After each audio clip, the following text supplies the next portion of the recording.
Assalamualaikum warahmatullahi wabarakatuh. Apa kabar anak-anak semuanya? Semoga kita selalu dalam keadaan sehat walafiat dan selalu dalam lindungannya.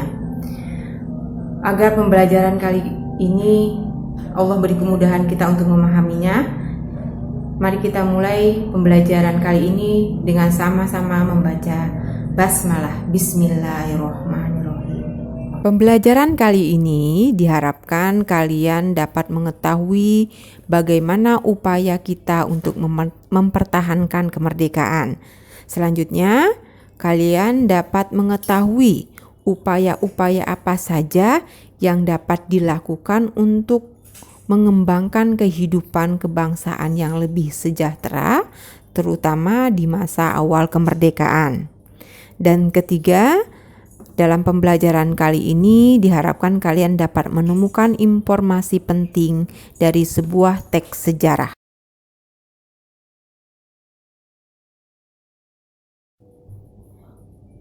Baik, selanjutnya kita bahas satu persatu materi pembelajaran kita kali ini. Pertama adalah bagaimana upaya kita mempertahankan kemerdekaan.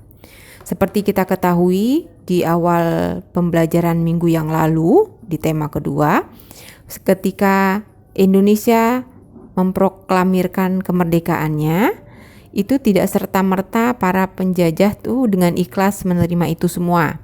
Akan tetapi para penjajah berusaha kembali untuk masuk ke Indonesia dengan berbagai cara untuk menjajah kembali Indonesia.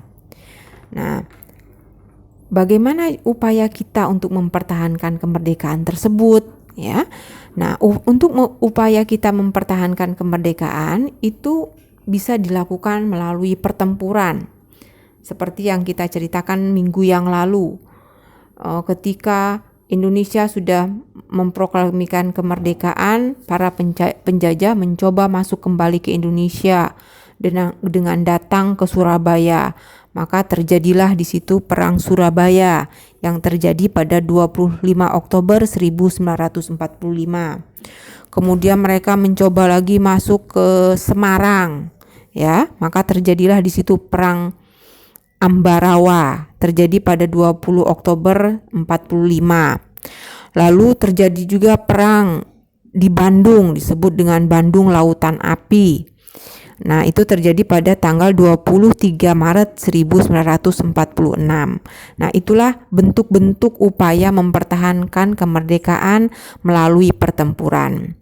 Nah, selain pertempuran, usaha yang dilakukan oleh pejuang kita saat itu adalah melalui jalur diplomasi, perjanjian, dan perundingan. Nah, berikut ini ada beberapa contoh upaya mempertahankan kemerdekaan dalam bentuk jalur diplomasi, perjanjian, dan perundingan. Contohnya adalah pertama, ada perjanjian Linggarjati. Kedua, ada konferensi Meja Bundar. Ketiga, ada perjanjian Renville. Dan keempat, ada perjanjian Romroyen. Ya. Nah, dari keempat perjanjian yang akan dibahas ini, bagian perjanjian Linggarjati dan konferensi Meja Bundar akan Ibu jelaskan secara singkat pada pembelajaran kali ini. Nah, untuk perjanjian Renville dan perjanjian Romroyen, Ibu harapkan kalian bisa menemukan informasi penting pada kejadian tersebut melalui tugas yang akan diberikan setelah penjelasan berikut ini.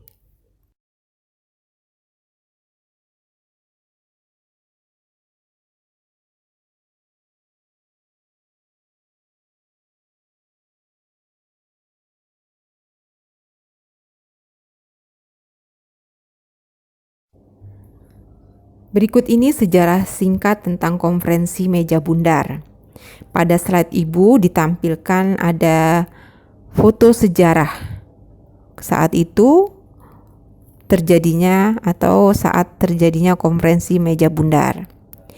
Konferensi Meja Bundar itu dilakukan pada tanggal 23 Agustus sampai 2 November di Den Haag, Belanda. Alhamdulillah pada tanggal 2 November 1949 berhasil ditandatangani persetujuan konferensi meja bundar dengan hasil pertama, dalam konferensi tersebut Belanda mengakui kedaulatan Republik Indonesia Serikat pada bulan Desember 1949. Kedua, mengenai Irian Barat, penyelesaiannya ditunda 1 tahun setelah pengakuan kedaulatan. Ketiga, antara RIS dan Kerajaan Belanda akan diadakan hubungan Uni Indonesia Belanda yang diketuai oleh Ratu Belanda. Kesepakatan yang didapat yang keempat adalah segera akan dilakukan penarikan mundur seluruh tentara Belanda. Dan yang kelima, pembentukan angkatan perang atau RIS dengan TNI sebagai intinya. Kurang lebih 5 poin ini yang dapat disepakati oleh Indonesia dan Belanda dalam konferensi meja bundar. Kemudian pada tanggal 27 Desember 1949, penyerahan kedaulatan Belanda terhadap Indonesia disahkan. Penyerahan dilakukan di 2 tempat, yaitu di Jakarta, Indonesia, dan Amsterdam, Belanda.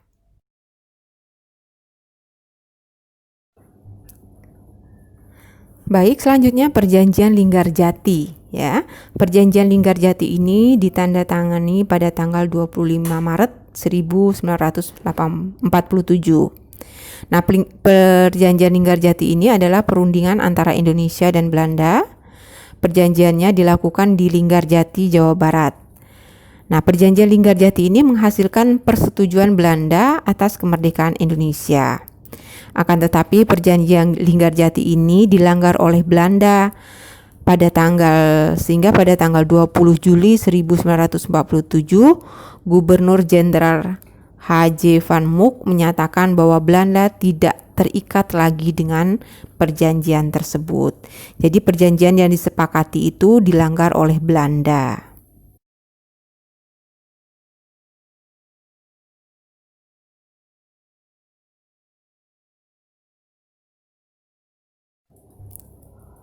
Baik, setelah kita membahas contoh-contoh cara mempertahankan kemerdekaan dengan jalan diplomasi, berikut ini yang akan kita bahas adalah bagaimana cara meningkatkan kesejahteraan rakyat di awal kemerdekaan. Pada awal kemerdekaan, keadaan ekonomi Indonesia sangat buruk, sangat terpuruk. Ada 2 faktor yang menyebabkan hal tersebut. Pertama, karena harga barang sangat mahal. Ini diakibatkan karena penurunan nilai mata uang atau disebut dengan inflasi. Faktor yang kedua, mengapa ekonomi Indonesia di awal kemerdekaan itu terpuruk adalah karena adanya blokade ekonomi oleh Belanda. Nah, selanjutnya ada beberapa upaya untuk memecahkan masalah ekonomi yang mendesak di awal kemerdekaan. Pertama, hal-hal yang dilakukan untuk memecahkan masalah ekonomi tersebut adalah pertama, pinjaman nasional. Ya, pemerintah melakukan meminjam dengan pembayaran selama jangka waktu 40 tahun.